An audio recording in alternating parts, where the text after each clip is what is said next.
Is this working? Hello? Can y'all hear me? What's going on? Hey, everybody. Howdy. Everybody hear me okay? Hey, how's it going? Every time I use this dang thing, I forget what I'm doing. First time, every time. Wow. Okay. Where we at? Look at this stuff. You're supposed to prepare all this stuff ahead of time. It's kind of backwoods operation is this. Greetings, humans. This old Ingrid Bernal here. Hank Infernal, your buddy from Drunken and Dragons. Back once again here on Runehammer. Welcome, everybody. File on in. Chill on out. We're going to hang out tonight a little bit. We're going to raise one, keeping it clean, keeping it low-cal. No beer for me tonight, just single malt whiskey. The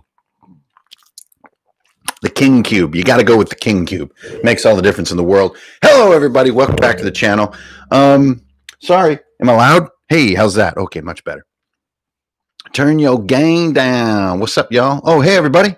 Yeah, nice to see you. Oh, the crafting DM. What up? Hey, okay, getting distracted there. I'm talking into the black sphere. The sphere of nothingness. Anyway, hey, guys. Okay, so this stream tonight is the result of all too numerous question coming my way about publishing, self-publishing, and the details of this, that, and the other thing. And, usually with YouTube, when the momentum gains a certain amount of questions or requests, something to that effect, thank you, NT, then I'll just jump on and try to answer all of them in one fell swoop. And so that's why we're here today. I don't know what this, there's some kind of tentacle back there. It's one of Ganon's guardians. Anyway, hi, everybody. What was I going to say? Oh, yeah, here. There we go. Anyways, yeah, self-publishing. So let's get into this stuff. I have one entire index card of notes. Okay, so the basic question that comes my way a lot, especially when like some of my stuff is like popping out. Oh, thanks, Matt. Hey, man, here's up. Good. Hope you're doing good out there. Hope you're doing safe without spam and whatnot. So when a lot of my stuff is sort of popping out, like, I'll move into these weird rhythms where sometimes I'm releasing things somewhat frequently. And then other times I'm just like, in the forest somewhere. No one knows. I'm just crawling through the mud. Nobody knows where I am or what I'm doing. But if there's publishing that is occurring, the published is being become into the exist. Yeah. Anyway, when I'm publishing, I'll get a lot of questions about like, I got a super dope idea for an RPG and I want to get it out there for readers. But I put like years of work into this thing. It's got to be at least worth, $5 or something. Like, what do I do? And what are your guidelines and blah, blah, blah. And so I love these kind of questions. And because they zoom right into the heart of what I do with almost all of my time nowadays, especially in the world of good old COVID. You got to love hobbies in the age of COVID, right? But this is beyond a hobby now. This is just like a lifestyle at this point. So I love when these questions come my way and I wanted to break it down. Okay, so I have like 6 points that I wanted to cover, but more so, I know that a lot of you guys, especially as you file in over the course of the beginning of the stream, have questions. For whatever reason, Runehammer attracts a sort of a DIY type crowd, a kind of a make your own stuff kind of crowd. Rather than maybe like, collecting tons of books, maybe sort of a crowd that's into making their own kind of books and their own creations in the hobby. I know that's my jam. So hopefully that's what's attracting everybody. So I know there's going to be questions about people's different steps on this journey. And of course, I'm nowhere near the end of my journey. So as a quick disclaimer before I start, I'm only going on my experience, and even my experience is very limited. I've only been doing this like, publishing like this, coming up on 5 and some years, almost 6 years or so, and have been ridiculously lucky with it, but by no means have any idea what I'm doing. So that's just a quick disclaimer. This is just based on my experience so far. So yeah, no weird Mr. Miyagi type questions. I catch the fly with a chopstick because of beginner's luck. All right. Hey, everybody. So here's the main things that I think are crucial. You've got a cool idea. Let's just assume that your idea just isn't something that's just an instant turnoff to people. Okay, we're just going to leave that behind. So you at least have a decent idea. Maybe you want to do something sort of OSR kind of style, or maybe your table has hacked something in such a way and it's gone on so long that it feels like its own thing, and you could put that out there and people would be enriched by it. Let's just say that you at least have sort of that level, and you don't have to have cool documents or cool art or any of that stuff, but you at least have some kind of idea. And that leads you to this question of like, can I publish this in a way that's maybe going to, get me lots more readers, or, exposure, not more necessary readers, but any readers at all would be cool. And then secondarily, like, make some scratch. And then if like sort of that side gig, like that side hustle, making RPGs could be successful, maybe I could get some relief from the sort of workaday life and stuff like that, and be a creative professional and all these kind of bigger dreams, right? So if you're coming at this from that angle, then you are ready for this discussion. Okay, so the first thing I'm going to throw down is, yo, Eric, what's up, man? That's my man right there. The first thing I want to throw down is these like 6 ideas that have worked for me, that are basically my method and like what I sort of, how I do it. And then when I'm done doing that part, let's get into the Q&A. Okay, so the first thing I want to talk about, the foundation of being a small business, really of any form, but especially in this form and other sort of cottagey kind of hobby-like forms, is to do something that a lot of you probably are already doing in spades, which is to be a real fan of what you're doing, to be a fan of it. Now, the old saying about like being a crack dealer, right? And never like, take your own product, and never partake of your product. Well, the opposite could not be more true in this space. You want to be partaking of your product. You want to be a fan of whatever it is you're trying to create. If you're already a fan, then you know what's new and what's dope. You know what's old and outdated. You know maybe what's new and is like kind of missing the mark, at least for your taste, what you think is cool. And so if you're a fan, you have that like legit interest in the subject matter. You're not here to, sell snakes and you secretly can't stand snakes. No, you're here to sell snakes because you would love to meet someone like you in some imaginary future that you could buy a snake from, because, man, you love snakes. You got like 7 snakes at home. There are all these different species that eat different things. It's crazy. You got like bags of crickets and stuff. Like which mice taste better. Crazy stuff, right? Because you're a fan. You're like legitimately into the subject matter. Like, imagine trying to make like a wicked best-selling action figure, but you never play around with action figures. I wouldn't have that problem, but it could be imagined. Lord knows I play with my He-Mans.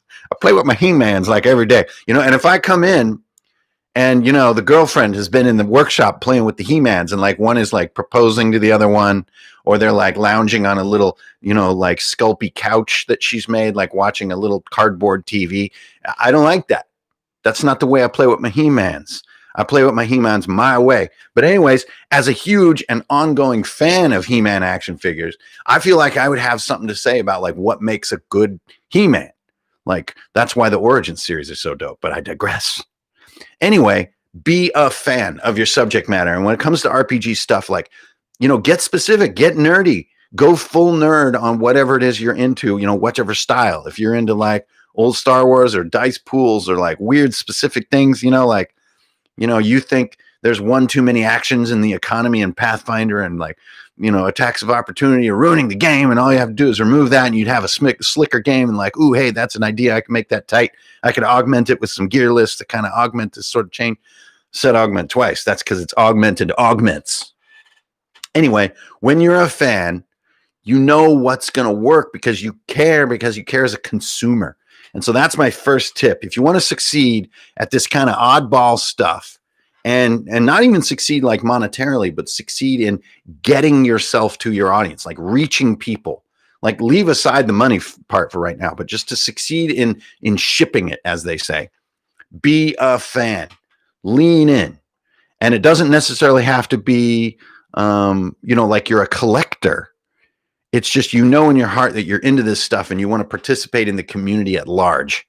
All right. So that's my number 1.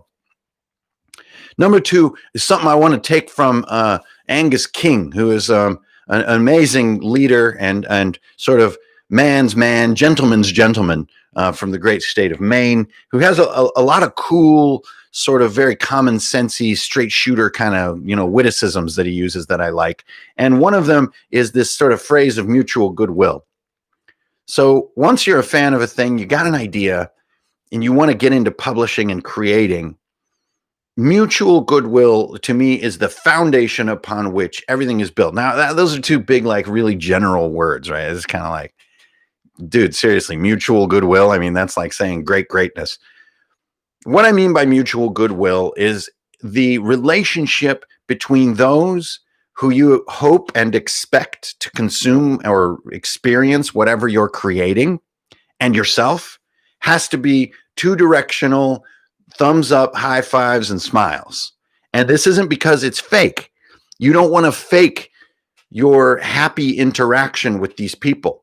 This is goodwill. You wish well upon them, whether they sort of buy your thing or not, whether they're interested in your thing or not. You wish them well. You want them to thrive and be happy.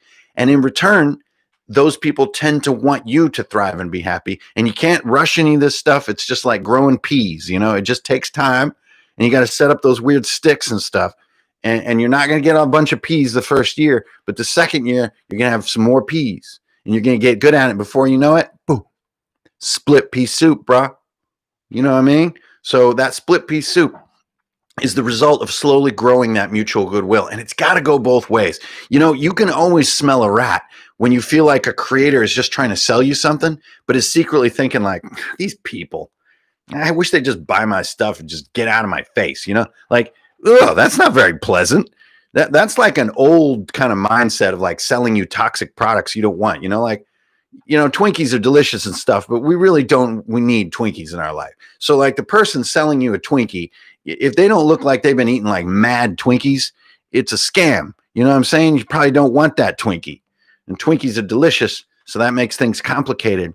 But I don't feel a lot of goodwill between a Twinkie salesman and a normal person like trying to be healthy and survive past the age of 50.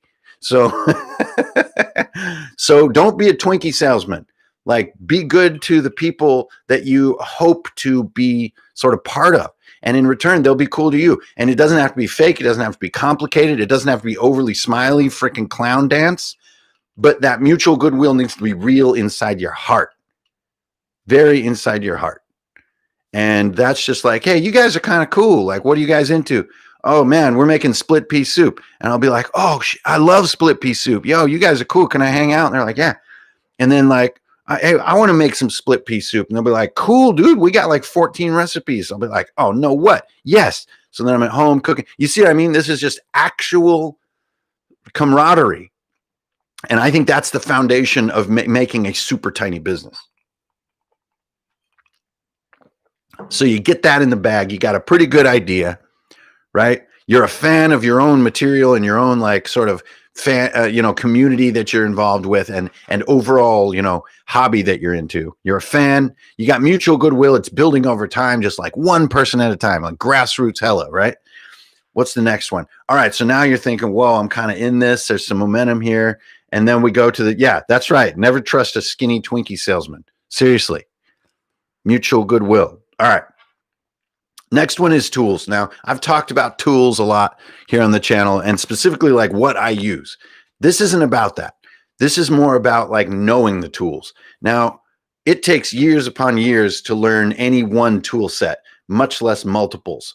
But what you're going to do, what I need you to do if you believe in this sort of Tony Robbins of RPG self-publishing, not being me, but these words being Tony Robbins. I'm forming an astral Tony Robbins effigy out of words. And the metaphor of this Tony Robbins is these series of 6 concepts. And the third of these concepts is having a working knowledge of the tools involved. Now, you don't have to be an expert. You don't have to be a brilliant artist. You don't have to be a perfect writer. You don't have to be a great proofreader. You don't have to be great at layout. But you need at least a working knowledge of these things and probably need to be good at least one. And if you're just good at nothing, then, I just hope you're independently wealthy so you can get people to do everything. But you need to be good at least one, but you just need to know how this stuff is done in at least a minimum level so that as you get other people to help you out, or they offer to help you out, which is the best, You at least know what they're up against and what they're doing. Don't you hate it when you got a boss who doesn't even know how it is you do what you do?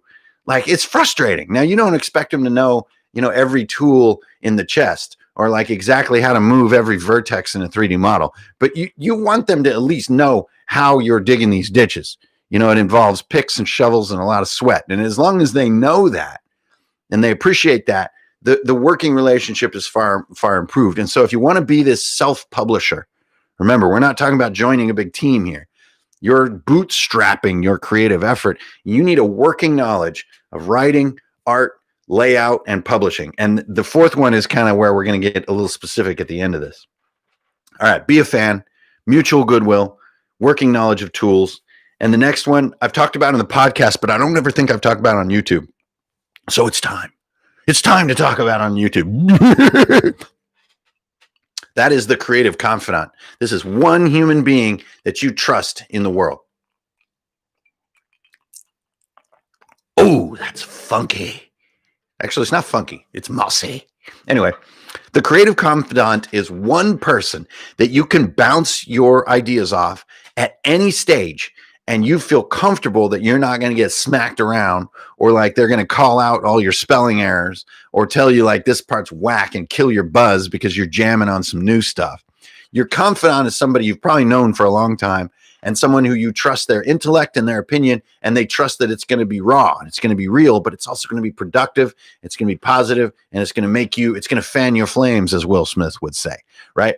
You need this person. You have to have this person. And I would advise you not to make it your spouse and or significant other, because there's a lot of different complex interplay going on with a significant other, which involves a lot of other elements of life. So I would recommend finding that other fan who's a fan like you, a weirdo hobby super mutant. And this person, you can trust him. You've gotten drunk together. You've dragged this person out of a ditch. You have swam in the emerald waters. You've dunked yourself in the cool breeze of Lake Minnetonka and emerged together as friends. And like, this is your creative confidant. You need this person because they are the other brain.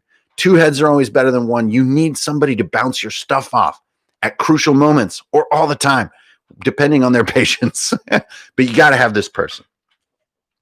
All right. Now, the next one, I think, is where most people put their mind power. And I don't necessarily think it's the most important part, but you do need to have a little bit of it. But I think it's where a lot of people just get completely absorbed. This is standing out, the problem of standing out.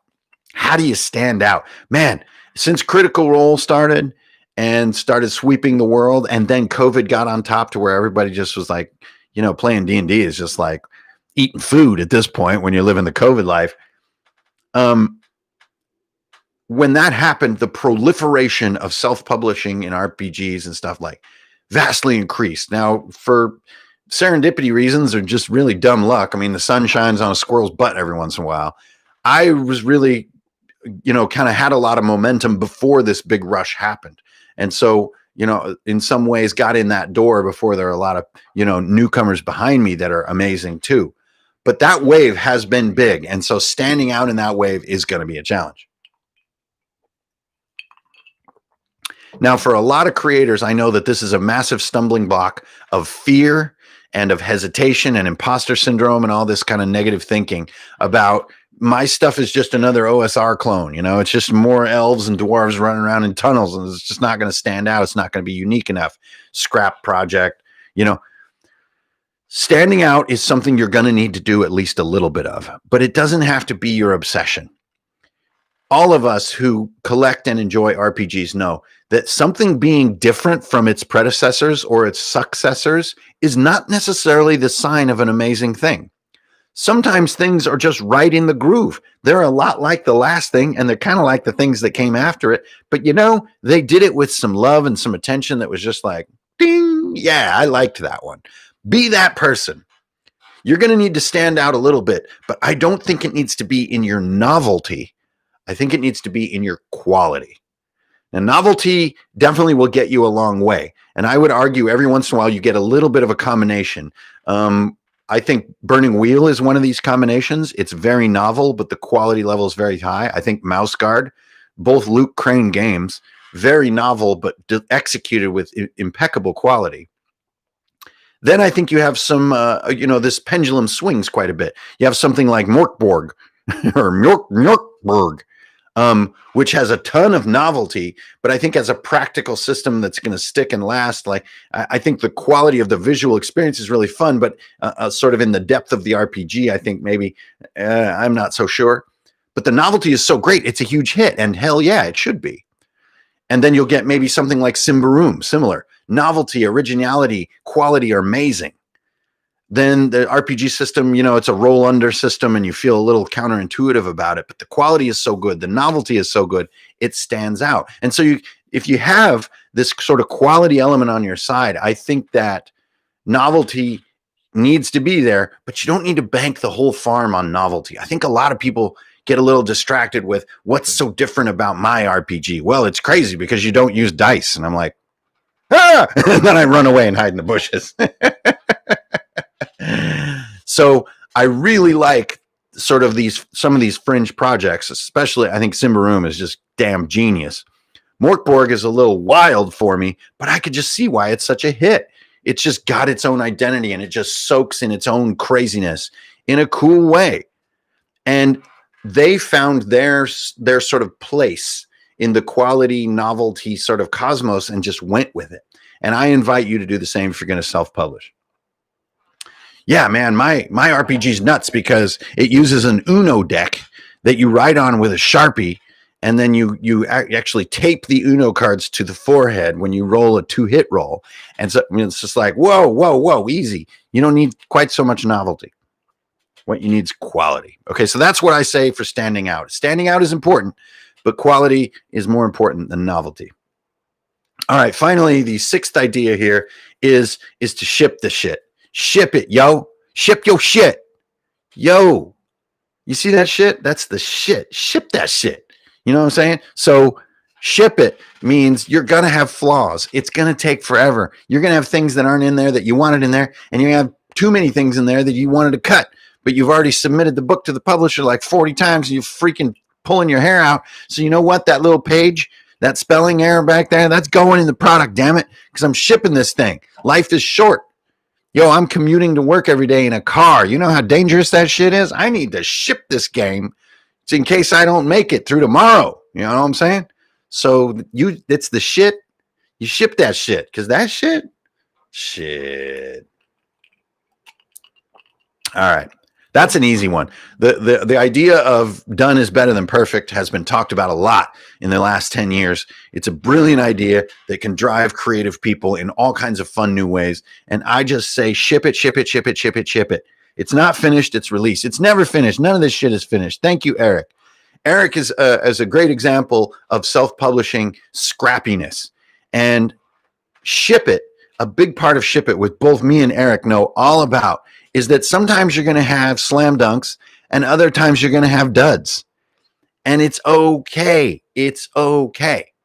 And even if you're surviving on your self-publishing and you have a dud, yo, it happens. You are poor because your last release was not that cool.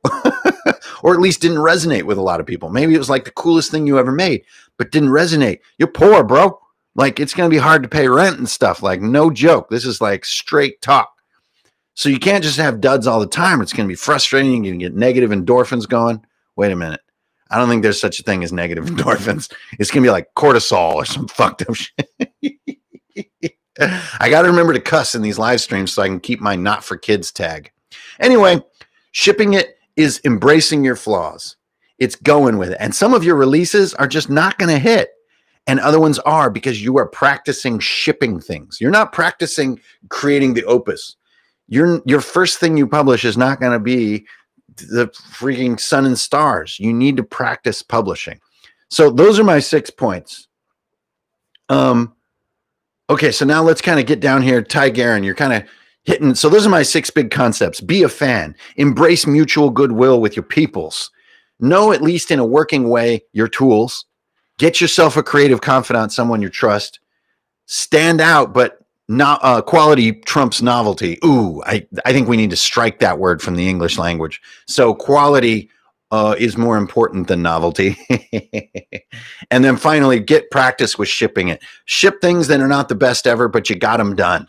Your fourth or fifth thing is more like where you're going to start getting that real momentum to do a hell of a good job. So get through those first 3, 4, 5, 6 shippings, completings, finishings, so that you can get that process comfortable and get yourself in a groove. You know what I mean? Like get in that Sunday morning feeling where you're being yourself. You got caffeine in you and you're ready to take on the world. And you get that comfort by practice. And that's what shipping it's all about. So finally, we're going to talk about the nuts and bolts. So this is not like my principles here. This is what you need. Okay. If you're going to self-publish, you need to choose a print-on-demand source. You don't want to get started doing warehousing and large-scale print runs and then shipping and backer fulfillment and all this stuff. And don't get me started on Kickstarter. I don't even want to talk about it in this video. But start with print-on-demand. This means that you're not warehousing your books, hoping someone will buy them, and having spent your life savings on the 20,000 copies of, Mando Man's Galargian Flagonar Totes and Ventures. You don't have 20,000 copies of it that you're never going to sell, and then your life starts falling apart and you find yourself, using books as firewood because you live by a 50-gallon oil drum. No. You can use print on demand, so find a platform you like. The two biggest ones for our hobby are Amazon and DriveThruRPG. They both have comparable but different PDF submission tool sets. And you are going to have to sit your ass through some crazy tutorials and look at a bunch of super outdated websites to figure out how to get your PDFs and your cover PDFs to work and reach the people. But I'll comfort you. You're only going to learn this a couple times, about 3 times, about 33 times, about 133 times, and you'll start to have a good sense of how to publish to print on demand without any problems. But you got to learn to do it. That's the biggest one. The next one is then you need to make the promotional materials that go with your work, and you need to know how to use the tools to get the promotional stuff in front of people. Be it on DriveThruRPG, doing banners and ads and stuff like that, or if it's Amazon, getting in picks of the week and getting mentions and using cross-referencing and stuff like that, or trying something like Arcane Library does, where she's got ads popping up on Instagram and Facebook, driving people to her super cool 5e modules. So find your slot where you can communicate and learn these stinking tools. This is nuts and bolts stuff. The last one, I suppose, when it comes to nuts and bolts, is make sure that you're clear on everything. So as you're writing and using your confidant and creating things, you're going to notice similarity to other things. It's going to happen no matter what. It's a huge world with a lot of brilliant, creative, awesome people in it.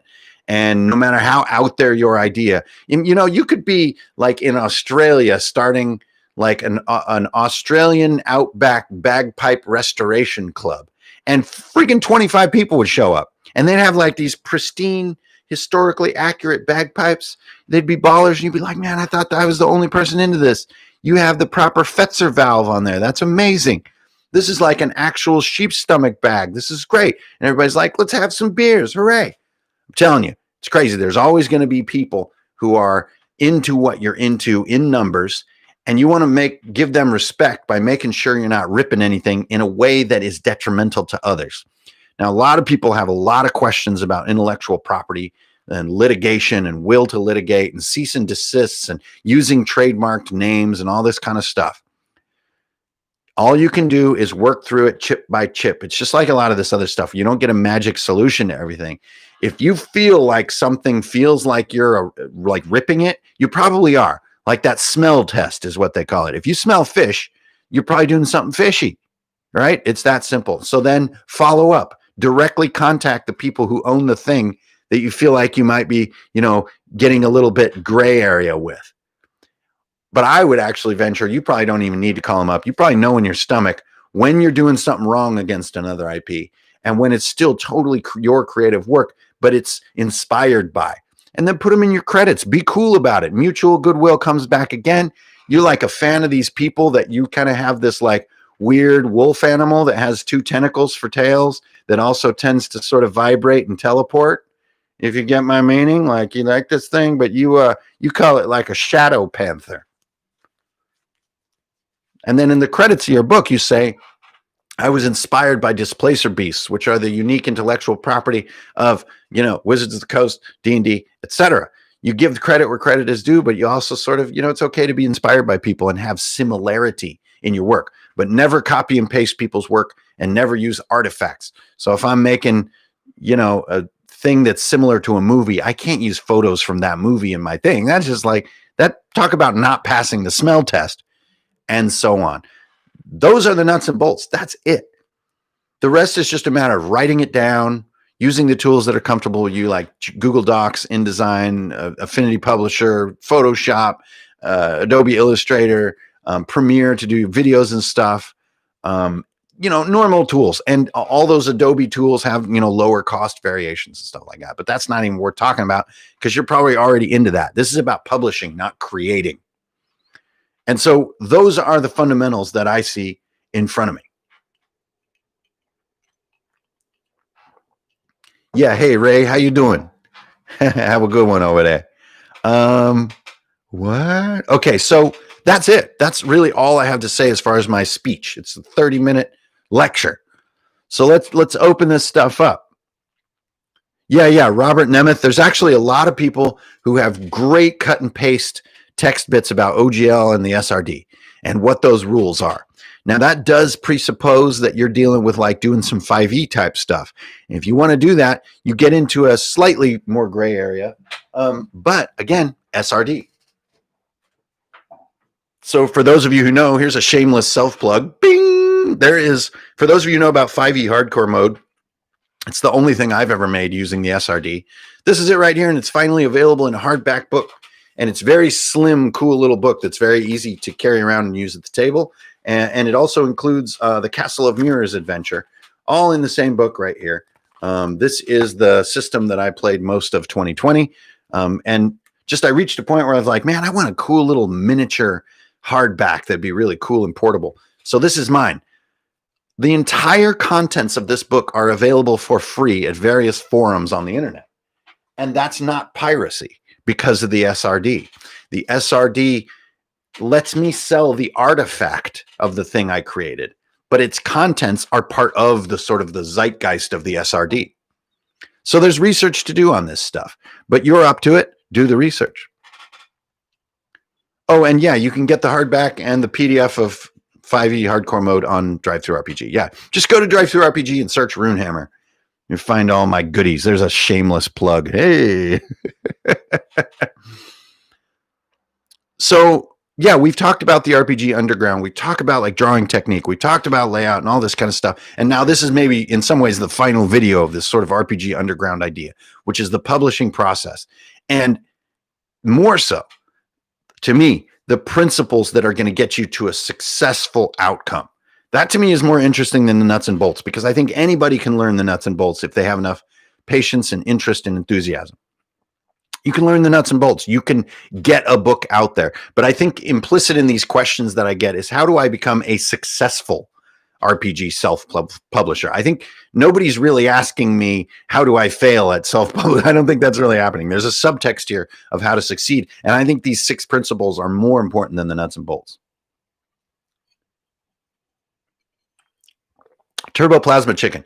That's a great example of like sort of one of the things I'm doing to both show my fandom for the game, as well as expand my creative frontiers. Is for Viking Death Squad, I'm doing all the music absolutely from scratch. No sampling, no taking anything from the internet, making everything by hand, every single little sound and every little click and blip, and making it.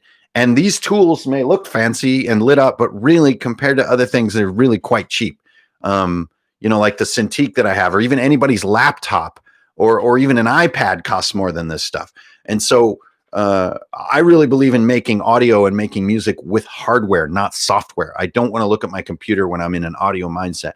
And we are in a golden age of hardware audio creation, which is where you're not using a mouse and a computer, you're just using devices. And they're like instruments in a lot of ways. And so if you go over to Viking Death Squad online, there's several tracks there that are sort of the first cluster of what I hope to be a very large session music collection that you can use when you're playing that game when it comes out. Because I'm a huge believer in background music during role-playing sessions, be it in person or online. You always need fitting music. It's crucial for me to the mood. Okay, Ray Case. Yeah, this is becoming a bit of a plug fest here, but that's part of self-publishing, right? The Think Deck, yeah, it's getting out a little more now, and I'm really happy. It's one of the all-time favorite things I've created, but not a big seller. And so, like, that's another one of those things where you just need to ship it and sort of see what happens. You know, fishing, they don't call it catching; it's called fishing because you don't catch that much. You do more fishing than you do catching. That's why I call myself a fisherman, not a catcherman.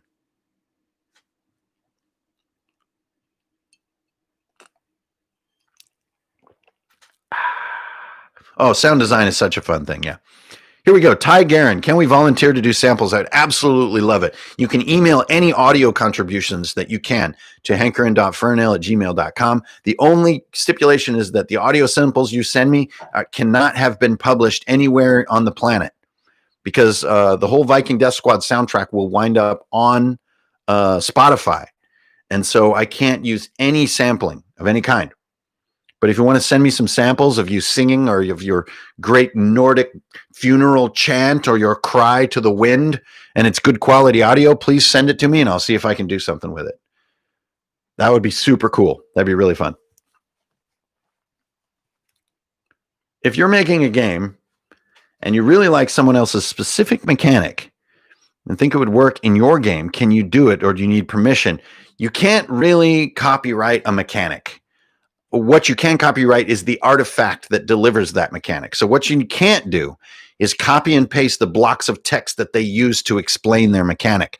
But let's say their mechanic is like Modifius Conan. It's 2d20 roll under, right? Isn't that Modifius Conan? Let's say you take something like, let's take something easier to imagine, like the Call of Cthulhu mechanic, D100 roll under based on skill percentage, right? That's awesome. You know how to do it. You can do that in your game. You do not owe the Call of Cthulhu game anything. But what you can't do is take pictures or blocks of text that explain that concept. That's their artifact. Now, the spirit of an idea is something that we all share, but the artifacts that we execute upon ideas are our property. So I hope that that helps because this is a really common question, Charlie. And I think that is the test you need to put yourself to if you're doing something like this. Sure, I'm doing D100% skill roll under, but that doesn't mean I'm ripping off anything that Call of Cthulhu wrote. That is an idea that is now out there. You know, it's like the idea that maybe aliens could come out of eggs and kill military guys. That is an idea. But I start to get into a weird area if I take photos from the Alien movie, if I take blocks of text from the Alien RPG or from the script of Alien, right? I'm touching the artifact. But ideas belong to all of us. I hope that makes sense. And you'll know when you're going too far, specific names and specific wordage that takes from someone. If you're taking from somebody, yo, don't do that. GM burnout, there's only one way to solve that, Ray. You just take a break, man. Take 6 months off. Stop. Just stop. Take a break. Want it again. It's true with everything. Yes, specific dice are, well, no, if they're like proprietary dice, don't do that. But you can take the idea that makes proprietary dice work, but don't take their proprietary dice. And yeah, if you feel you're on the gray area, the odds are this is going to be a cool relationship that you could build, not like feeling all sketchy and itchy about it, but just being like, yo, I love your thing and I'm kind of doing a similar thing. Do you feel like this is cool? And show them what you're doing. Just be open. You cannot copy and paste. No, you will get a weird feeling in your spine, and that means don't do it.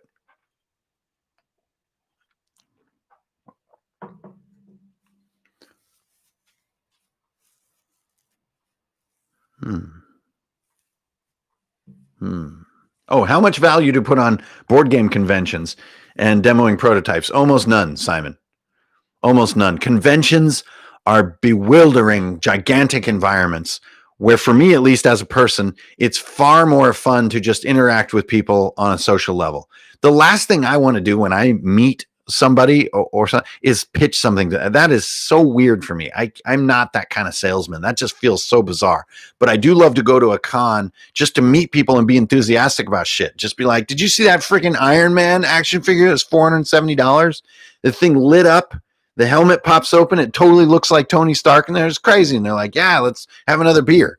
Right? That's what I want to do at a con. I don't want to just like, here comes another person. I hope I get to sell them something. That part I don't believe in. I know a lot of people make some money at cons, but I truly believe that the age of like the retail mindset is going to be a limiting mindset if you're a one-person operation, if you're a nano business. The old way of selling in person and stockpiling and moving inventory around in your car, to me, is a little bit old. I think we're entering a far cooler age of automated print on demand. And if the world could stop being so distracted with calamity, I think those technologies will advance very quickly. So hopefully that'll happen in a few years when, the world is in a more namaste state. Where are we? Where stimulus? Yeah, exactly, Brian Smith. In ICRPG, was the world? Oh, please put all caps question before your questions, you guys. It helps me from scanning all the craziness. Was the world there first, and then the mechanics? The mechanics. KD, KND, KDAD. Yeah, ICRPG was the result of years and years of hacking D&D and D20 systems, and was sort of an outcome of an overall approach. And so that mindset with targets and timers and all that kind of stuff had been applied in numerous worlds. And so the world that was delivered in ICRPG was just happened to be the most recent one of those. Hey, yes, it's Simon. I think different people have different experience with cons, but that's just me. That's just me. Brent Newhall. Hey, dude. Yeah, Gen Con. What's up, man? Hey, man, that's awesome. I will know you when I see you. D6 pile tons of changeable. Sure. Question: how to approach writing as the artist type? Ooh, okay. So this is fascinating because you've got a working knowledge of, say, 4 tool sets. And what Erez is asking is, if you're in one thing, how do you get a perspective on the other or transition into it? The only answer is how you get good at anything, my brother, Erez. It is doing. It is the showing up. It's the daily practice. It's that namaste. Anybody who's tried yoga or does yoga on a regular basis knows exactly what I'm talking about. It is not about doing it properly. It is about showing up to practice. It's about honoring yourself and your stage on your own journey, and taking one more step on that journey. And for some people, it's going to go fast. For other people, it's going to be slow. Art's going to be easy. Writing's going to be hard. Writing's going to be hard. Art's going to be cake. Everyone is different. The only thing that we share is the willingness to practice, and also seeing ourselves practice and appreciating that moment and saying, like, I'm here this morning because in the morning it's my sacred RPG time, and I'm here and I'm kind of doodling. Or I'm here and I'm struggling making a bullet list of like NPCs in this town, but I'm here and practicing it. And that makes me happy because good job, dude. You showed up for another day. Way to go. So to get good at anything in any aspect of life, I recommend that concept of practice. Fail quicker and fail quicker. Oh, here we go. Fail quicker and more with many one pagers or bigger and large. That Sun Gone, this just depends what you're good at. If you're good at little stuff, just bang them out. A mentor of mine used to say you should fire more bullets than you do cannonballs, because cannonballs, you only got a couple. So you can fire little bullets all the time, but if you're going to shoot a cannonball, you better be sure. And I think that advice follows very well for a small publisher. If you're going to do a big project, you better be passionate and rock steady Gibsoning all the way around the bases about this idea. Otherwise, you're just not going to have the wherewithal to deliver. I'll tell you, they're hard, especially if you're working solo. There is a 1/3 to halfway mark that is extremely hard, that many, many projects never quite get off the cutting floor because of that moment. And so big projects are tough. Make sure you practice, that your sort of soul health is good, that you got a daily exercise routine. This stuff is critical for doing larger projects. Are you currently working on smaller projects? No. Xavier, or Javier might be how you pronounce it. It's a super cool name, by the way. We'll call you X Granville. Chiseling away at something.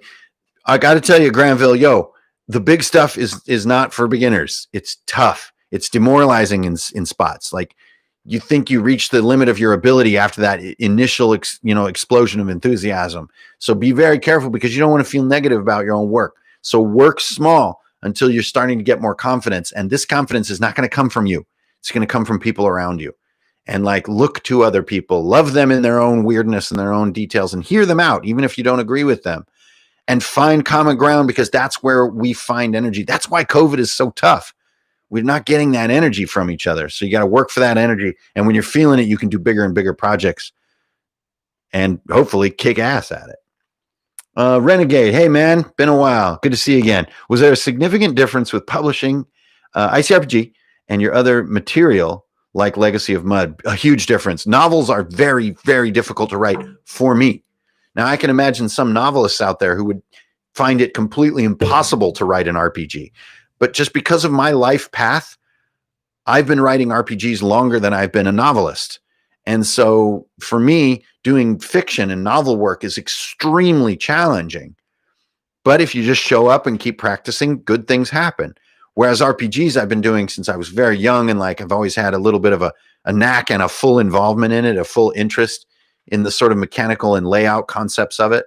You know, I was also really into newspaper and yearbook kind of stuff of like how books deliver emotions and ideas. So yeah, there was a difference. The novels were really, really hard and took years and years and years before anything interesting happened. Picked up, hey, cool, man. Yeah. Hey, cool, right on. Answer. Use tracers.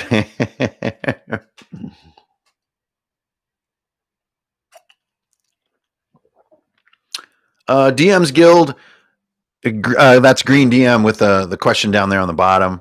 I think it's possible to thrive on DM's Guild. If you want to reach readers as your primary goal, DM's Guild is probably a good choice. There's a lot of readers on DM's Guild, especially if you got some quality, like Arcane Library. She kills it every single time. I love reading her adventures. But DM's Guild comes with quite a set of handcuffs. So do your homework on what they're taking in return for offering you their audience. So I think, is it cool to publish for DM's Guild? Absolutely. But it's a certain mindset. It's saying, I'm part of the 5e community. I'm going to use these sort of design guidelines. I'm going to sort of play to a certain group of people. And if that's a jam for you and that's fuck yeah, then do it, man. If that's the shit, then do your shit and ship that shit. You know what I'm saying? So it's a matter of where, if you're a fan of DM's Guild, like you're hanging out there all the time and like digging all the stuff, you're probably going to do a good job of making shit for them. So I think, again, I don't want to pass judgment on a certain audience. It's more so, does it fit you? Is it your shit? And if it is, take your shit, because it's the shit, publish that shit, ship it. And I'll be like, shit. There we go. Now this video is not for kids. Yo, Omega D. What up? Omega D. Question. When did you go from hobby to full-time? Well, that was just under 5 years ago. April 10th, 2016. April 10th, 2016. That is when I went full-time. That is when Runehammer became, that's when I quit my last job I ever had. And the 5-year anniversary will be April 10th. April 10th has always been like Runehammer Day. Before that, I would quit whatever job I had every other year on April 10th. So it seemed like a natural fit. So yeah, 5 years coming up, which is crazy. It's crazy. Question. DM's Guild or drive-through for your first supplement? Well, Javier, if you're like all about 5e and the D&D community, go DM's Guild. Get your chops. Practice up. If you're more of a DIY kind of crazy, like sort of self-building identity kind of person, go drive-through RPG. Yeah, that's right, Nathan Palmer. What up, Nate? Yo, glad I made it to the start. Oh yeah, what whiskey? I'm drinking well, it's gone now. It's a Red Brick single malt. If you guys want to hang out, you could, sit here on pause for a second and I go get a refill. That actually sounds pretty good, actually. But hey, glad you made it. Oh yeah, cool. What's up? Yo, Nate. Yeah, so it's great to talk about this stuff because it's obviously like a daily lifestyle over here. And then also because I'm in a state right now, I'm so freaking stoked about Viking Death Squad. It's been brewing for years. I've been working on this stuff, and it's finally like sort of gelling. Should I go get a refill? Okay, if I go get a refill, I'm going to close the camera, and you guys can stare into oblivion. Here, actually, you can hear probably, right? So Oh, none of that's hooked. That creates a bunch of feedback. I can't do that. All right, here. This is a sock puppet that I created. And I'm just going to leave you guys with this sock puppet. Right now, it's got a spray paint can in it, but you're going to stare into this sock puppet.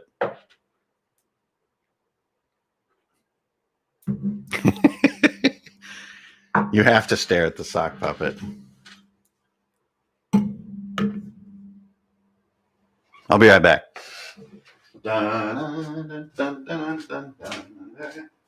Yes, that day.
Get out. All right. Back again. Woo-hoo-hoo-hoo.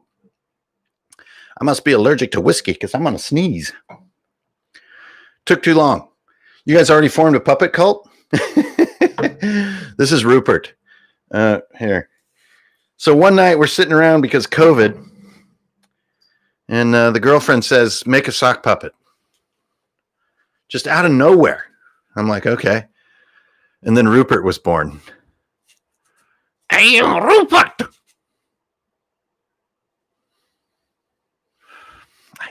I can't. I just can't. All right. So where were we? I just can't. Okay. I'm drawing a map for tomorrow's session with my group, listening to you. Hey, that's great. Yeah. Man, you got to love map making. Make me a map. That's like one of the roots of our hobby. Hey, here's two, everybody, if you got one. I hope everybody out there, by the way, is staying safe and sane and being kind to one another in this world. Let's make this world a little bit more better. I know it's crazy out there, but let's take a break from it right now. We're just going to talk about our glorious little hobby, and we're just going to set it aside for just a second, all right? But you got to love one another, and here's to that. Yeah, sock puppet NPCs. Woo! Talk about emptying a room. You empty a room like a French bulldog's gas. Guys. Okay. Wait, I'm struggling with my... there we go. Struggling with my cybernetics. The cybernetics have been a little grumpy lately. These damn machines. Okay. I'm sure you answered this, but why move from the West Coast to Philly? Because it's a different place. Like, it's a huge world out there. I do not see any reason to stay in one place. There's so many people to meet. So much to explore. Sorry, still struggling here. There we go. Okay. Yeah, I mean, I changed coasts because there's more things to do, things to see, places to go, people to meet, adventures to try. That's it. Hey, Jarrett, thanks, man. Appreciate that. Riley, what up? And Skull, my brother. Might be a bit off topic, but I'd love to hear your thoughts on what's most important to prepare for a hex crawl. I don't know shit about that stuff. I know that nobody does it better than Forbidden Lands. So get into that book. But I don't really play that way. So I'm a fan of it. I think it's freaking awesome. Or like Chained Coffin by DCC. What a dope module with all that cool hex crawling and those glowing things and stuff. Or even something like Keep on the Borderlands or Barrow Maze, which kind of have a hex crawly feel to them. Fucking dope, but it's just not really how I play, so I don't have a ton to offer. I would say the best way to prepare is make sure the first hour of your first session is just kick ass.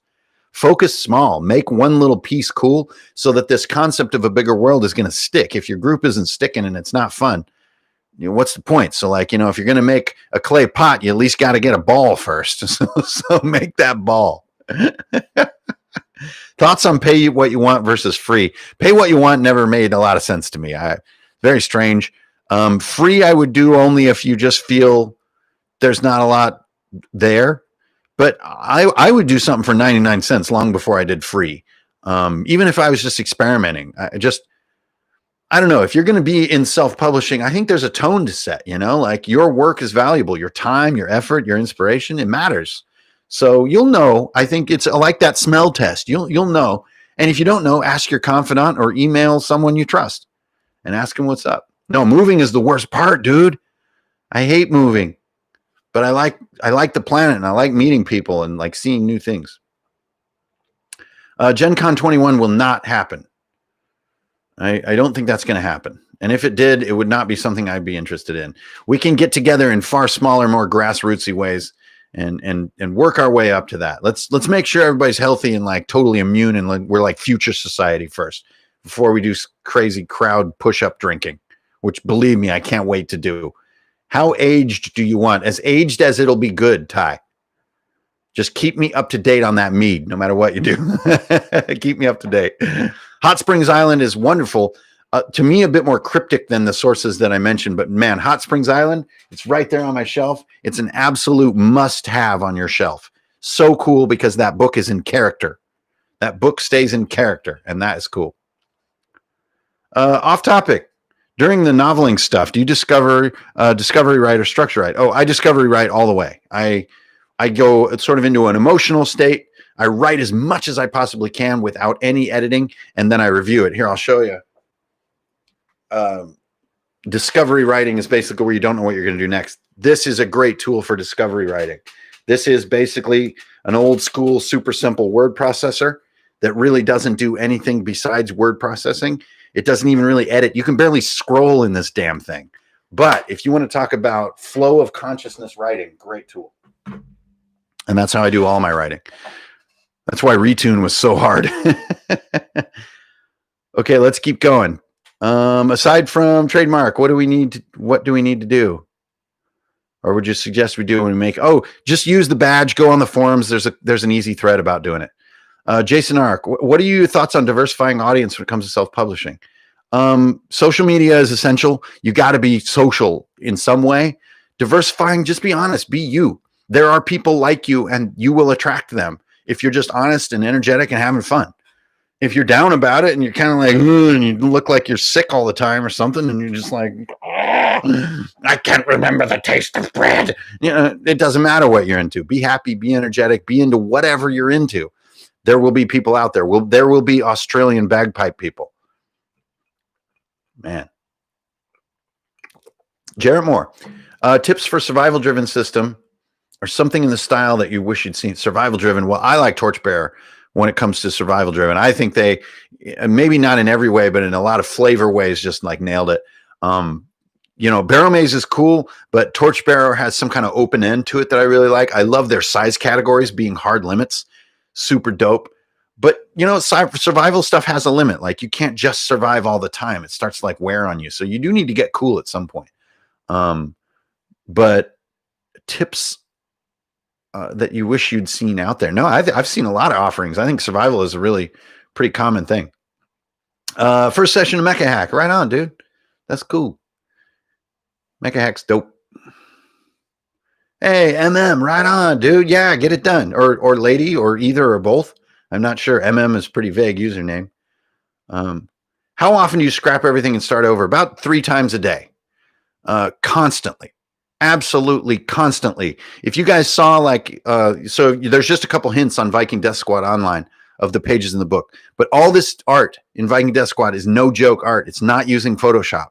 Everything is being done on my Remarkable tablet. That means very little tools. It's just like pen drawing. It's just like a lot of like ink commitment. And I'll get a third of a way, like 2-3 hours into a piece and be like, this is fucking sucks. I'll be writing a 3-page spread about this thing, and I'll just be like, I'm not feeling it. I'll just delete everything in a tizzy and walk away and have myself some mac and cheese, and I'll come back and be like, oh shit, I really believe in starting over is more powerful than trying to edit your way to quality. So I do it all the damn time, all the damn time. I'll make a whole track, record it, publish it on the website, and then delete it, throw it away, delete the project, and then try again. Because I get just so, nah. But it gives you practice to just be yourself in the creative expression that you're doing. Yeah, handwriting things, there's no replacement. Handwriting things is the shit. What is it? Oh, it's the fan from that. That's what I'm hearing. Yeah, Renegade, thank you. That does help a lot. Thoughts on the DCC funnel? It's absolutely wonderful. It's great, man. I got like 12 farmers. We're going into Barrow Maze, or we're looking for the chained coffin. And in the first scene, four farmers just get shredded. I love that stuff. It's crazy fun. It's just good for the beginning, but it's crazy fun. Ryan, hey, man. Yeah, the ASS. What's up? Attention surplus syndrome. If you guys don't know about that podcast, get over on Patreon and listen to that shit. Thank you, Ryan, for bringing that up. I'm really, really happy with that. That's a term I use to describe myself on a daily basis. Yo, Nate Palmer. Tips on how to limit bias and infuse diverse ideas into your content. Just it's that smell test again, man. You know it. Every once in a while, change those pronouns out a little bit and have an open mind. You don't have to force yourself to do this, that, or the other sort of, practice to make sure that the social justice warriors aren't going to swoop into your building in any second. But don't be a dick. Follow Wheaton's law. Love people, and your words will speak true that you like people of all different kinds. If you got some kind of weird hangups or some kind of friggin' bigotry or some shit, that's probably going to come through too. So don't try to publish writing if you don't already just love people, because you're going to come off as yourself. And if yourself is an a-hole toward a certain group of people, they're going to smell it. So get your heart right and your words will speak for you, I think. Yo, DMG, what up? I know DMG's into those bagpipes. He got like 5 sets in his house, all historically accurate from different eras. That fool crazy. Some crazy ideas about like building for a webcam. You guys got to check his new shit out. It's off the hook. Yeah, handwrite. Mappernomcom, what up? Hiring sensitivity readers. Don't do it, Ben. Don't do it. You're a one-person business who's trying to buy groceries. If you're going to a huge audience, okay, think about a sensitivity reader. But just be sensitive, yo. Why is this an issue? Know people from different walks of life, different genders, different cross genders, transitioning genders, different colors, different ethnic backgrounds, different languages, everything. Put them in your life. You don't have to force being a voice for the human race, but you cannot be a dick. Right? It's like that thing that came up with the battle wheelchair. Right? Somebody wanted a battle wheelchair in their game. So if you know somebody who's in a wheelchair, you're like, fuck yeah, that's dope. But if you're an asshole, you're like, stupid battle wheelchair. Like, just don't be an a-hole. It's quite simple. We really don't have to codify loving one another. I don't think. Just know people and like them for who they are, and your words will speak true. Question. Yo, Spooky, thanks, man. If you were to redo the stats D&D used, what would they be? Funny you should ask. For decades now, I have been a staunch believer that there is no point changing the 6 classic megastats, and Index Card RPG speaks to that truth. But life is long and things change, and Viking Death Squad is the first time that I've actually truly ventured out to a different core stat kind of set. So what do I think about it? Be careful, because they're very good and very intuitive. There's a reason they've lasted years and years and years. They're fucking awesome. Be careful, but never put change off limits. Don't be like Archie Bunker. He's funny, but people kind of think he's a jerk. Don't be that way. Be open to change, but don't change for change's sake. Damien, what up? My Polynesian brother. Half a day, baby. What do we got here? What drives your choice to use color or not in your published stuff? I have a bunch of palettes, and I also use black and white. Craziness, boredom, interest. You know how you don't want to eat cheeseburgers all week? You have like 3 cheeseburgers and you're just like, what the hell am I doing? I'm destroying the earth by eating each of these cheeseburgers. Maybe what I'll have is some green beans. The same thing will make you switch between styles in your work, especially if you do it day in, day out. You don't want to eat cheeseburgers all the time. It's gluttony. But you don't want to eat green beans all the time because, I mean, green beans. This is, right? So it's balance and it's rhythm in life. Keep you interested in stuff. Follow your nose. Be authentic. And it's going to be hard. People are going to doubt on you. You're going to doubt on yourself. But try it. Like I've been doing this one thing for freaking years and I'm bugging out on it. It's like the guy said earlier, like, yo, I've been DMing straight for like 3 years straight. I'm wondering how to beat burnout. Yo, do something else. Like build a go-kart. Seriously. Is it hard to keep so effing real? No. No, especially if your name is Omega D. All you got to do is keep real, is like realize that being good to people and stuff and telling the truth all the time is actually going to wind up being beneficial for you. You're not going to have a bunch of shit. You're not going to be rich.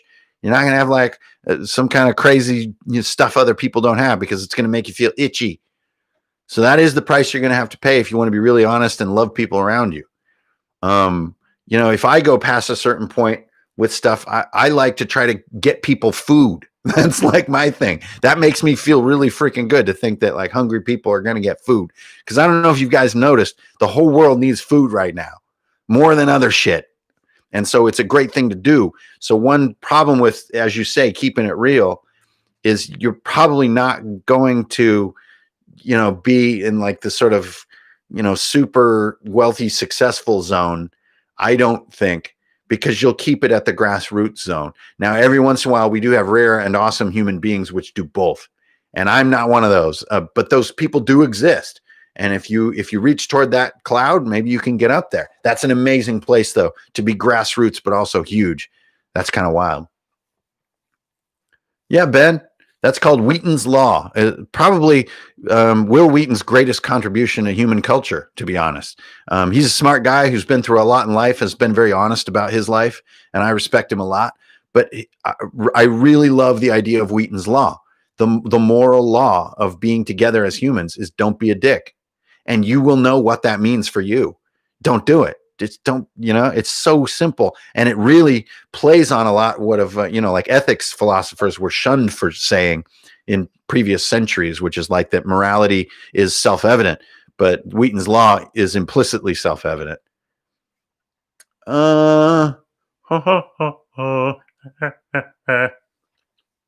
Yeah, find your local food bank and donate, man. It's usually $1 buys 2 meals for hungry people in your community. So if you got $10, yo, that'll like feed a family for a day. So like, don't, hesitate to make small contributions to people who are hungry in your area. This is my thing. I know there's a million charities that all matter out there, but this is just sort of my thing that I'm into. And I really encourage people to help other people in their community get some food, yo. Sorry if I'm fidgeting a little bit. Am I fidgeting? When my cybernetics are not on, I'm going to leave it at that. It tends to cause some fidgeting. I only know that because this whole weird screen existence that I'm living in. Yeah. Green DM. I've been doing a bunch of that stuff. Okay, so we've been cruising now on what has been just over an hour. So we haven't been hanging out forever. It's all good. Let's hang out for another half hour. Finish up this whiskey. Smoke them if you got them, guys. And thank you everybody for tuning in, man. We've had a ton of people tonight come and kick it, and we're talking about how to publish your own RPG stuff. But we're also just sort of musing on our hobby a little bit. The world's a little bit crazy. I've really been enjoying some of my favorite YouTube creators just hanging out and talking lately. And so I get that feeling like I get it. It's actually quite nice. It's sort of company. I really underestimated some of this stuff, to be honest, but COVID has changed things a lot. Like I spend a lot of quiet time, especially as a occasionally disabled person. Sometimes I do spend short amounts of time being sort of disabled in a way. And so you cross that with COVID and you like got some stone cold hardcore isolation going. And so, seeing other people and hearing like a voice that makes you feel comfortable is fucking great. There we go. Your shit's the shit. So publish that shit. Shit. Now, there we go. Not for kids. I don't know what miscast is. It sounds amazing. Sounds wonderful. All right, we got a break. I caught up. Got some YouTuber plugs. Nah, man, all you need is what's my number one favorite? Probably Craftsman. Go check out Craftsman. That's Crafsman, the Craftsman. You got to listen to Craftsman. Seriously. Yeah, that's a kindred soul right there. I really dig him. Oh, cool. Good news, man. Good news. All right, cool.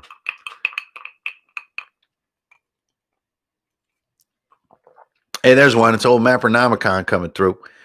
Have you been approached by other YouTubers to collaborate? Yeah, I have, and we've done a few. I honestly think that my sort of style is not very conducive to viral marketing. How do I put it? I don't really do the things that make your channel grow fast. I don't have high grade camera equipment. I don't do like thumbnails for my videos where I'm like, with a white outline around me. I really just kind of don't, it's just not my thing. So I don't think there's a lot of that I have to offer other YouTubers as far as like virality and exposure and cross audience and stuff. I'm very, I don't know how to put it. I'm a little rustic. I'm a little rough around the edges. My main thing is publishing and creating, doing art and writing and layout. That's my shit. This sort of doing the YouTube and transmission, making videos is not exactly my thing. I'm a much more introverted, kind of focused, craft-oriented person rather than a broadcaster. So I don't think a lot of other YouTubers have much to gain. I have a very small channel. I mean, these dudes have, 500,000 subscribers and stuff. I mean, so it's not really my thing. I praise them. I like RC Sparks. I love you, by the way. Love that channel. These are huge channels, it's just not who I am so far on the journey. So they don't have there's not a lot to look for. But the funny ones are the ones I did with Cult Moo back in the day. So you should look those up.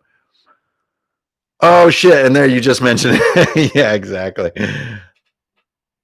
Is tilting things the easiest titling things the easiest or the hardest part?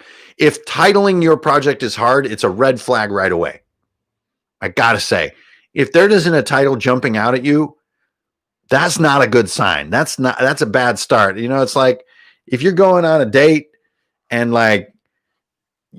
she doesn't like the restaurant that you're taking her to, or he doesn't like the restaurant you're taking him to.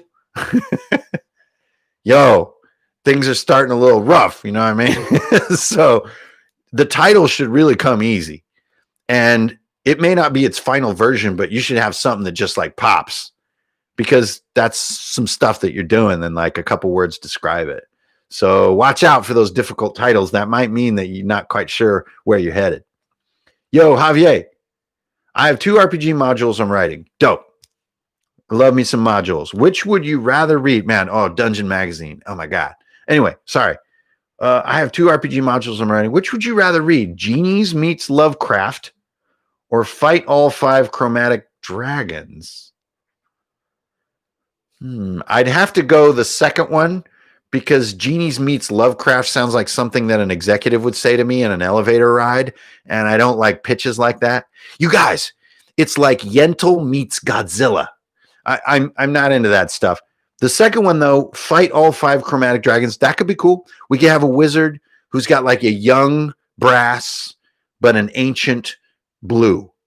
And in between, there's some different ages of dragons, and you're moving your way through this sort of castle complex that's imprisoning these chromatics, and you need to break them free. But to break them free, you have to subdue them first. So you can't kill them, etc. Would you ever feature the work of a lesser-known creator? Absolutely. Are you kidding? Hell yeah. Holla. Craft Nicks. I don't even know what lesser known. Well, I guess lesser known means like less subscribers. Yeah, it's just a matter of what I'm into. I don't really do the whole cross virality thing. I don't know, especially the more YouTube has aged, the more some of the trappings of like unboxings and like other stuff like this. I've done some of those things, but just being myself is now my style. I've been blessed and lucky in people, being sort of interested in the things I'm interested in it. So I don't have to do a lot of gimmicks. But gimmicks are cool too. I mean, they're fun to watch. So just no hate. There's plenty of room for so much different love. Also, who's the guy who does the amazing racetracks? Oh God, that guy's so cool. Anyway, do you have art influences? Absolutely. Charlie, are you kidding me? Oh God, where do I even begin? I mean, where do I begin? I mean, geez, all the Conan artists, oh my gosh, Android Arts, Adam Adamowicz, geez, Keko, that's, you're kind of blowing my mind. Sparth, so many. Dunbar, that's too hard. Jack Kirby, Jim Lee, Matt Herrera, McFarlane, Mike Mignola, Vermeer, shit. That's crazy. I mean, what are you talking about? That's nuts. Van Gogh, like Picasso. Oh shit. Max Grecki, Spoo Donkey. I think there's a knock at my door that I need to answer.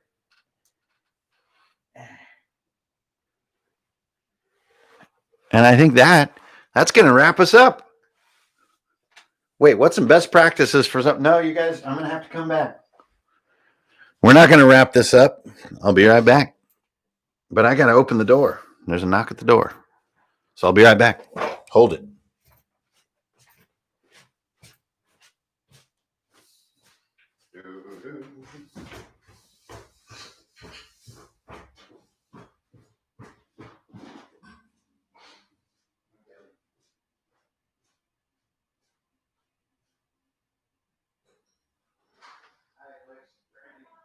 Currently live streaming. Oh, sorry. Okay. I'll be done in 20 or so.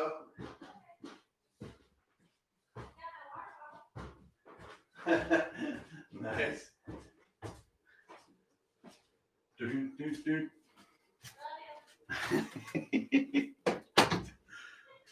Yo! All right. The doors have been opened. No matter what comes through that door, you will hold your ground. You are men of Rohan. What just happened? Stairs, man. You gotta love stairs in this life. I tell you, when you're not able to walk up and down stairs, you suddenly have a huge appreciation for walking up and down stairs. It's wonderful. Okay. We got another 15 minutes or so, 10 minutes or so. So hit those questions up. You bunch of crazies. Suggestions on getting your work proofread. Ooh. No, I don't. I'm the worst with it. You want to talk to Matt Click over at Absolute Tabletop. He is not only an awesome proofreader in his own right, but he knows those people. So holler at those people. I don't pay people to proofread because I don't have the patience for it.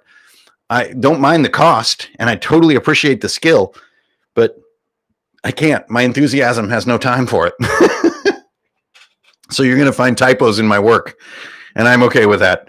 I'd rather have a typo than I can't. That's actually a tip for self-publishers, is like each person you add to the mix will multiply the complexity of your project by 10 for one person added to the mix. It's not because too many cooks ruin the soup. It's just complex working with human individuals. They have worthwhile ideas.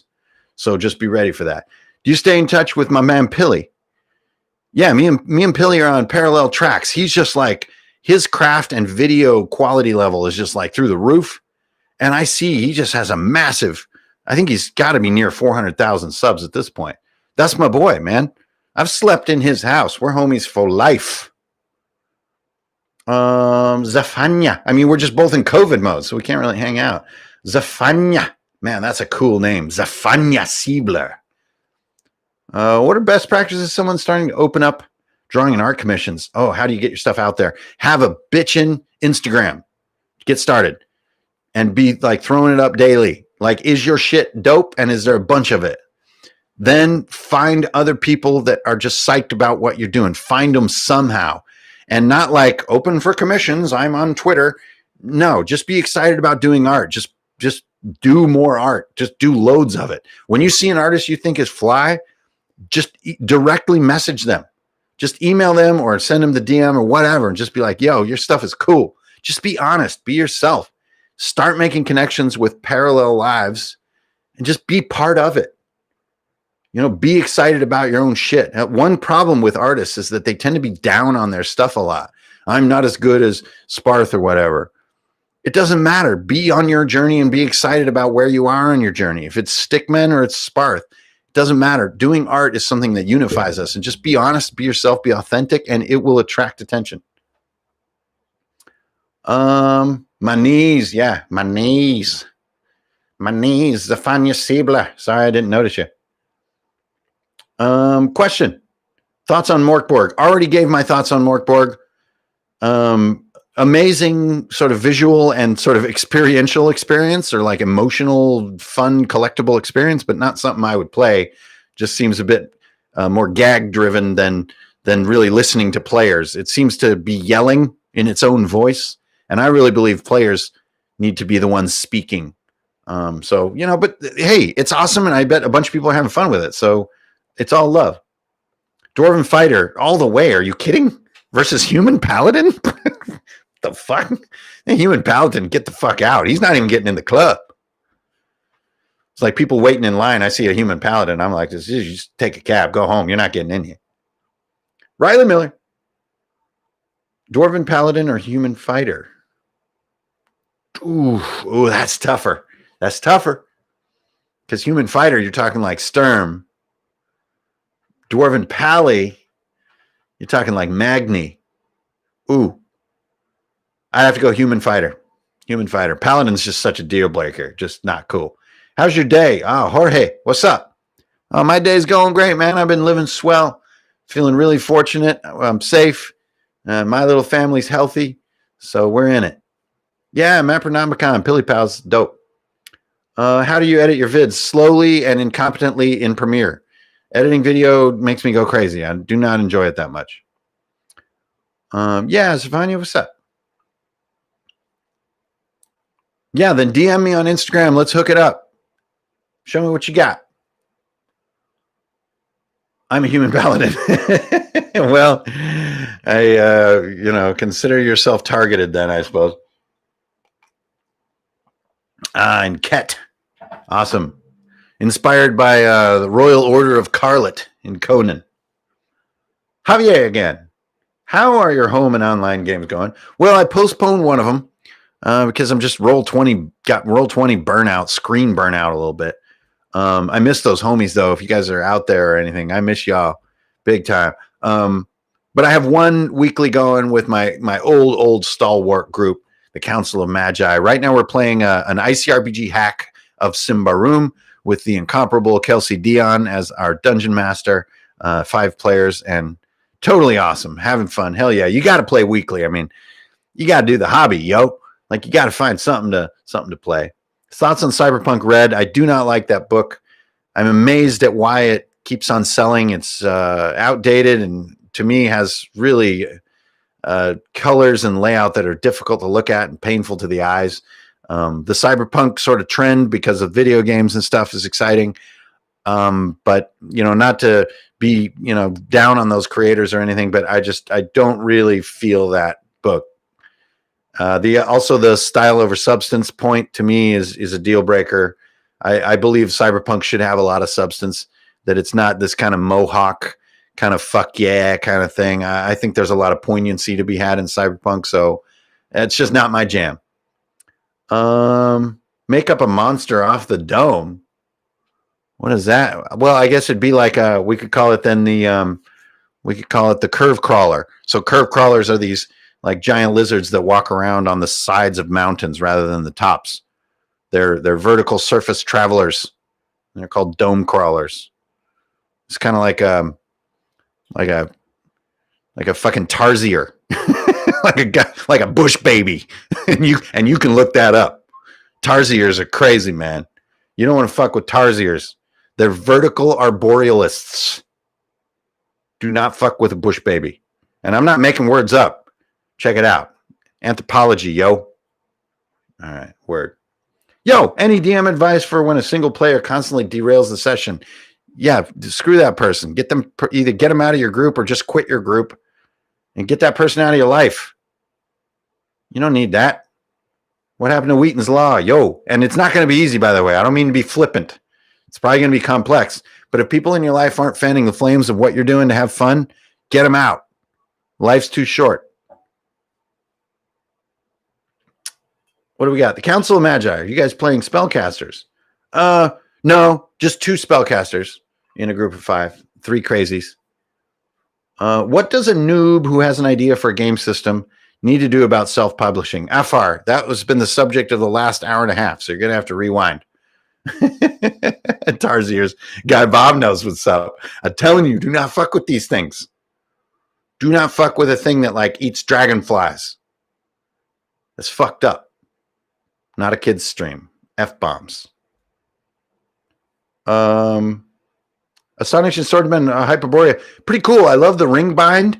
I love the feel of the box set. Very heavy, very dense. The writing is also like mega like scholastic level. It's very professorial in its tone, very pedagogical. But as a game that I would play all the time, it's a little too big, a little too cumbersome. I've touched one. Get out of here. What am I reading right now? I'm a little bit between books. I'm reading Inferno by Larry Niven and Jerry Pournelle. I love Larry Niven's books, just about every single one of them. I've read the Inferno book by Larry Niven before, but I'm kind of reading it again for fun as my bedside reading. Jorge, thank you, dude. Oh, man, that's beer money right there. How do I get my players to start role play? Well, you got to tell them probably before the session if you're feeling like this is missing. Like you guys, like I was kind of thinking that this was going to be a little more about blah, blah, blah. But a lot of times you got to be the weirdest person in the room. You got to be the one who's willing to initiate and be like, hello, my name is Carl Jorgensen, and I'm the local melon vendor. What is a group of adventurers like you doing in this village? And everyone's going to feel super awkward and weird until they start fucking around with it and goofing off, and it'll start to get comfortable. But you've got to be comfortable, and you got to lead the way. What is Wheaton's Law? You keep quoting it. Wheaton's Law is don't be a dick. Let's see. These Tarsiers, man. Talk about a digression. Yeah, good night, Nate. Thanks for tuning in. And thanks for tuning in, everybody. Almost gone on the second glass of whiskey. Man, does it get good, though. You got to get these king cubes, these giant ice cubes. It's the shit. Looks like it caught up. Looks like we're wrapping it up. I hope that helped all you guys out there working to publish your own stuff, create your own stuff, and get it in front of other people, and also kill it. Like, be awesome at it. I know what it feels like to think maybe you have that potential. And if you do, I mean, above everything we've talked about tonight, just like be open about it and be honest about it and reach out. There are motherfuckers out there who are doing the same shit who are going to be psyched about you. Your shit's the shit. So ship that shit. Shit.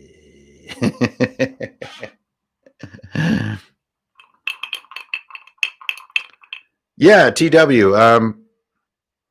I got that fool drunk.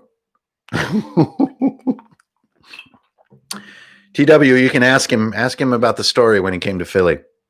He'll tell you a tale. And at least one god was involved. And I'm not even kidding.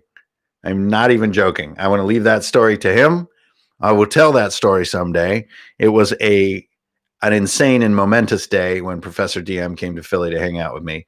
But we shall see. I hope that he'll reveal to you what happened that fateful day. Thanks, Berserker Works. Yeah. Am I planning on doing a hardcore mode video? No, not at all. It it's spoken for itself. It's one of the all-time bestsellers on Drive-Thru RPG. I think that it came from a place of real honesty in my heart. And the sort of epiphany of it came from Professor DM and a long road trip in the snow and a lot of time to think. And I think it speaks for itself. I don't think that everything has to have a sort of a video. Oh man, MF Doom. MF Doom is huge. I freaking love that shit. The Mad Villain. I can't believe it. Like, let's just stop with all the cool people dying kind of fad that we've been in. Let's just quit that stuff. I love that MF Doom though. Oh man, one of the best rap albums ever. So fun. Reminds me a lot of like when Dr. Octagon came out, about what a weird aberration that was as a hip hop album, but what a sick, momentous hip hop album that it was that became so timeless. So like Dr. Octagon and MF Doom to me live in that same kind of level of infamy. Can you clarify the rules for cars in Warmaker? Yeah, they make compulsory moves. You're always floored it. You've always floored your car. Your gas pedal is pressed to the ground the entire time in the car combat rules in Warmaker. Last one, I promise. Okay, Jorge, what's up? What do you do to manage self-doubt on your own campaign? Just blast through and don't deny it. Like, we all got it. We all got it going in some aspect of life. That self-doubt that the shit's not cool enough, that people aren't going to be psyched and whatnot, and this, that, and the other thing. There's no answer. I mean, all you got to do is keep going. I mean, besides, there's some way harder shit in life to be self-doubting about than that. And so I would say just rock on. I would quote the immortal words of Will Smith. You know, life is hard enough. Don't kick yourself in the nuts. So yeah, you're going to have self-doubt, but then just be like, whatever, I don't know. I'm just here to have fun, and just be honest with people around you. All right, last one coming in from Renegade 16. What's your favorite shit that you published? Dang, probably Bearcats.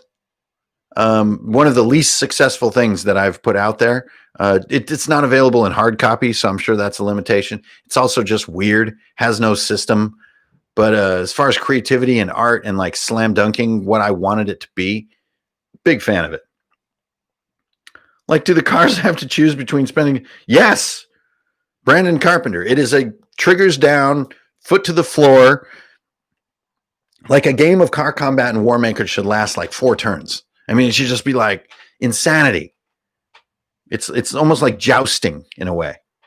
So think about jousting and how long it takes. When you're jousting, you don't really decide not to attack. You don't really decide not to make the horse run. You go right at the opponent and see what happens. That is it, you guys. I'm empty. So delicious. So good to spend some time with y'all. And what about leaping car? The cars... All humans and other sentient beings on this planet, I wish you well. Take care of one another and take care of yourself too. Get that daily practice done. Be kind. Always rewind and keep it real. Don't steal. All the rhyming things are going to be the things that you sing as we endure COVID. I don't know if we're almost through it, if we're near the end. It's not about the end. It's about living each single day just a tiny bit little better than you did the day before, and give yourself that and give it to the people around you. Be honest, be yourself. Mow love, give up that love, and let's make this world better in some little way, okay? So thank you, everybody, for tuning in. It's been awesome hanging out with you guys tonight. Happy Sunday, and have a good week next week. Be safe, and I will see you on that internet, all right? I'm out of here. Aloha. Yadi, ya, ma, ma, ma,